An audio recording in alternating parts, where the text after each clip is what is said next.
When we last left off, we were discussing the 1978 LP Earth. After the tour, they lost 3 members this time. 2 lead singers, Grace and Marty, and then John Barbato was in a very bad car or motorcycle accident where he broke his neck and his jaw, and thankfully he eventually recovered, but it took some years for that to happen, and he was forced to resign. So they were left with these 4 right here.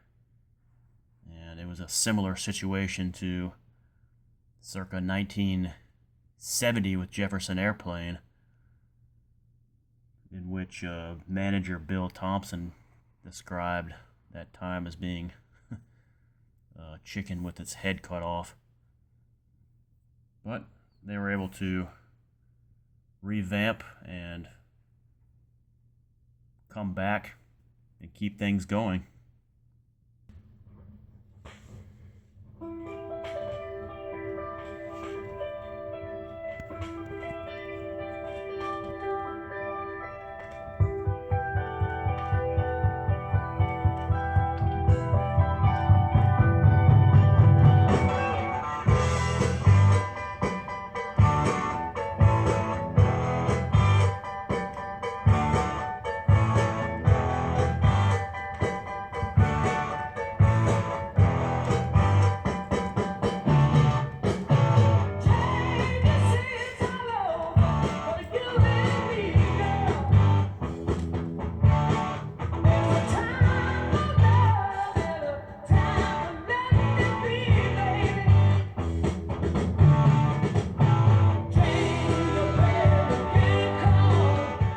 '79.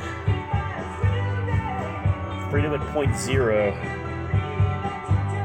was the album. This cover shot was taken aboard the USCBC Midget, I believe it's called, Shock. I don't know the story of who this boy is, though. I'd like to find out. He's also pictured on the insert, which I'll get to.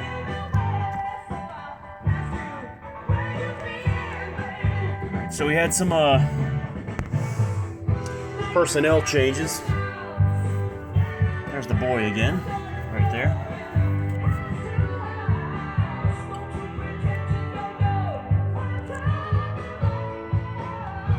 All right, so you have, of course, Paul Kantner, who was very much in charge at this point, being the only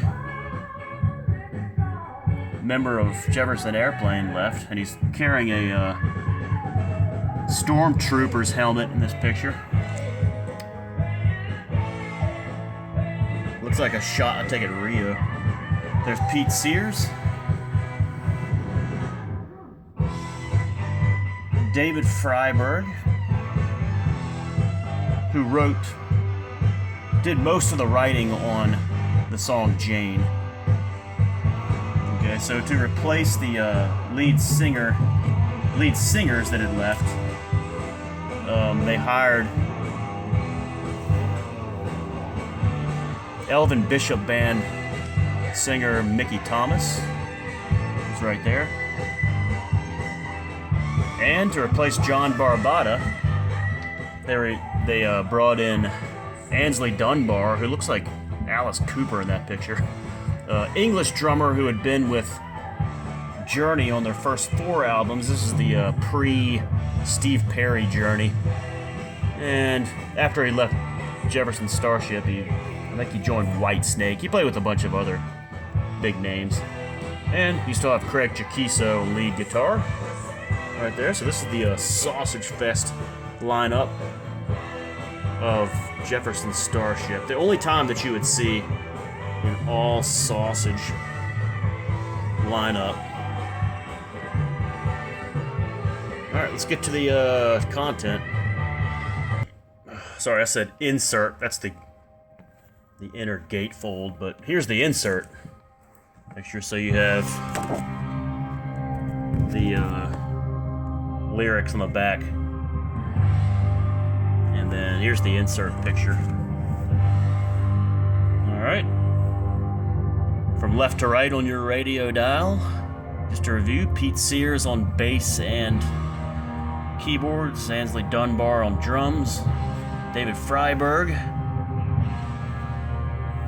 on bass and keyboards. He was the oldest member of this band. He was born in 1938. So he's over 40 in this picture, and he's 83 now and still in JS performing live.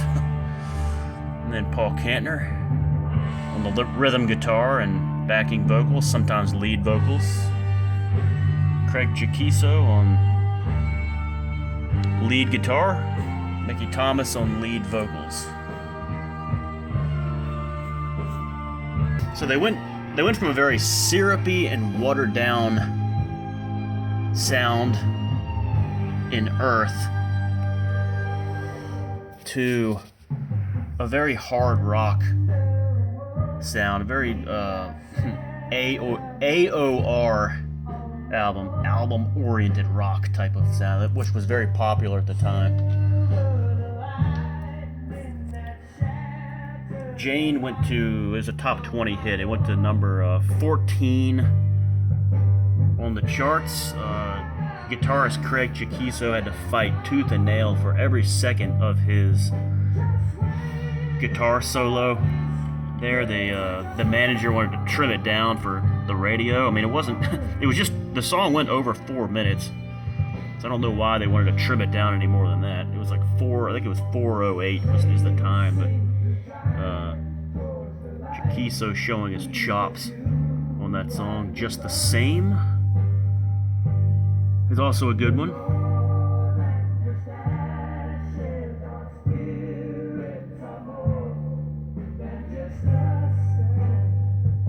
Awakening is the one playing right now. It's a very anthem type of bombastic, stadium type thing.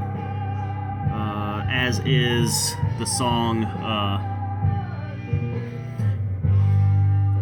Just the Same. Things to Come is similar to that too, in that same vein.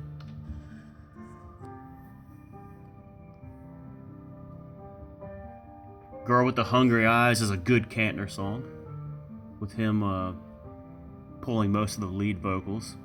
Actually, I think that's a pretty good one for him. Lightning Rose is one of his alter ego characters, someone named Rose that you're going to see show up on the album Nuclear Furniture in 1984. And just that sci-fi nuclear war type of stuff he liked to sing about. The title track is not great, but it's pretty good. Freedom at Point Zero. Climbing Tiger Mountain to the Sky. Just it kind of goes back a little bit to that Spitfire type of music, but a harder edge to it.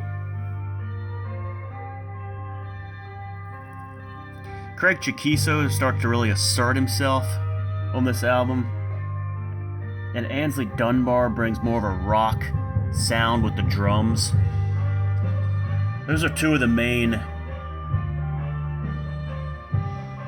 changes that you see from Earth to Freedom at Point Zero.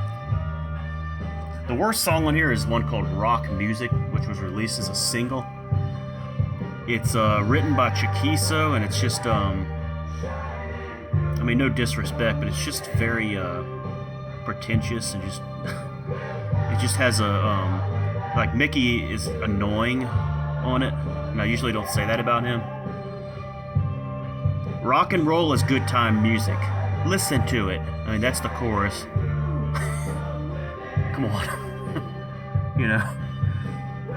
I know this is 1979, but you can do better than that.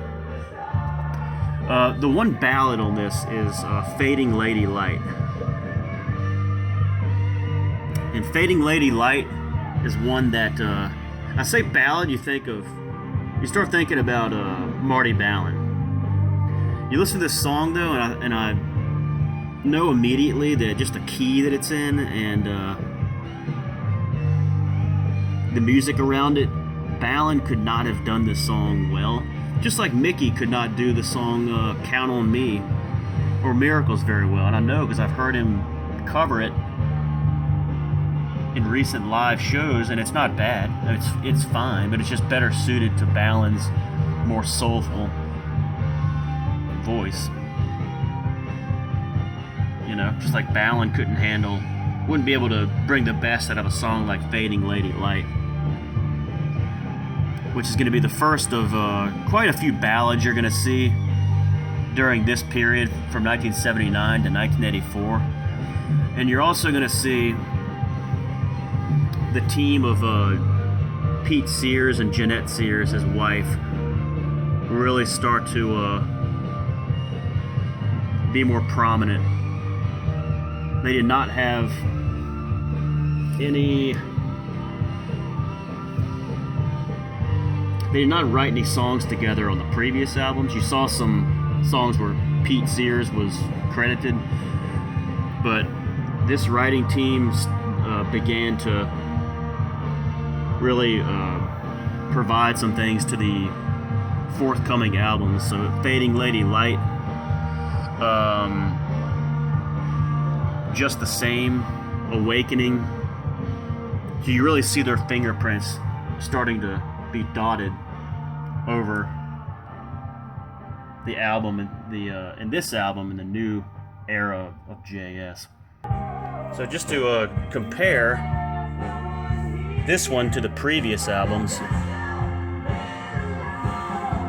like I mentioned, Red Octopus 1975 went double platinum, Spitfire 1976 went platinum, Earth, for all its failings, 1978 also went platinum, and Freedom at Point Zero only went gold. It charted pretty high, but it only went gold. Didn't do quite as well.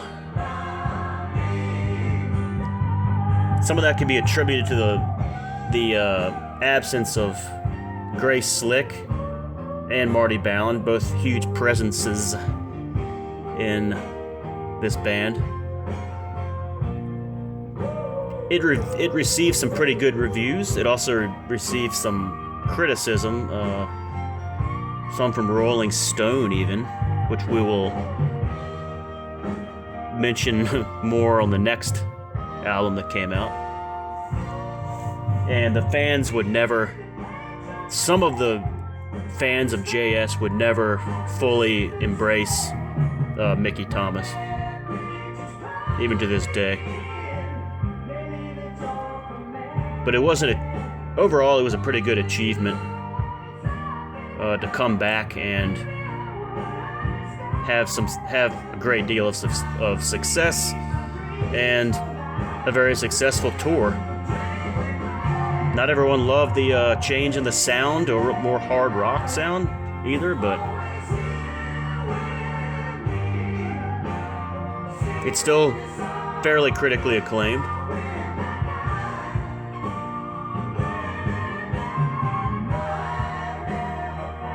Alright, let's see what happened next.